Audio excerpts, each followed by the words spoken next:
ठीक है, चलिए तो हिंदुस्तान एरोनॉटिक्स इन लेवल्स पर भी लेना चाहिए। 2156 पर कर रहा है ट्रेड 8% की तेजी के साथ। लेकिन आप फोकस करते हैं रिजल्ट्स पर।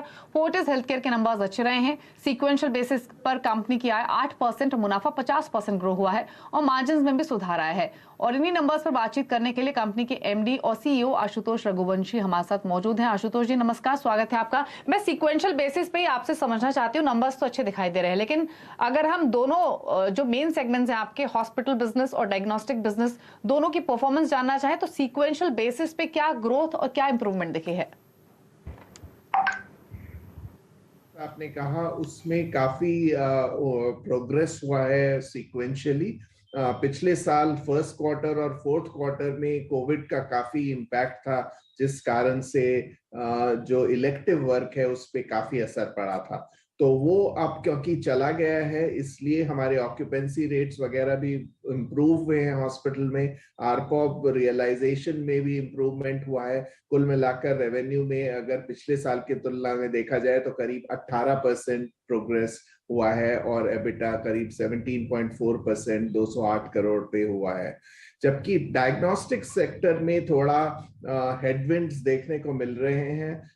पिछले साल कोविड के कारण, कोविड टेस्टिंग के कारण रेवेन्यूज काफी अच्छे थे, पर अगर पिछले साल से कंपेयर करें तो फर्स्ट क्वार्टर में करीब 30% की कमी हुई है और फोर्थ क्वार्टर में करीब 22% रेवेन्यू जो था वो कमी हुई है।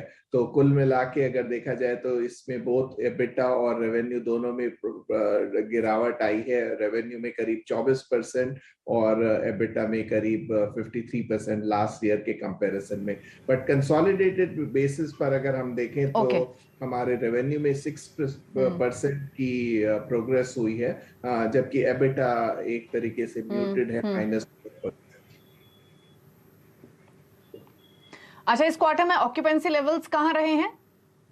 ऑक्यूपेंसी लेवल करीब 65.4% पर रहा है और अभी कंसिस्टेंटली हमें प्रोग्रेस देखने को मिल रही है। इसमें करंटली करीब 67% ऑक्यूपेंसी लेवल्स हैं और वो बेटर होते जा रहे हैं मंथ टू मंथ।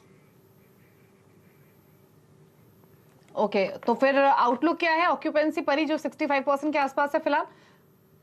अगर आने वाले क्वार्टर्स को लेकर एक सेंस लेना चाहें तो ऑक्यूपेंसी लेवल करीब 70% पर होना चाहिए और उसमें 75% तक जाने की उम्मीद है, पर अभी 70% is our immediate target. Okay okay, ठीक है। तो 70-75% ऑक्यूपेंसी लेवल जाते हुए देखते हैं, ये कहना है आशुतोष जी का। शुक्रिया सर आने के लिए शो में। कोई कमेंट अपने अर्निंग्स पर, आगे के आउटलुक पर देने के लिए। स्टॉक अगर आप देखेंगे तो 6.5 रुपए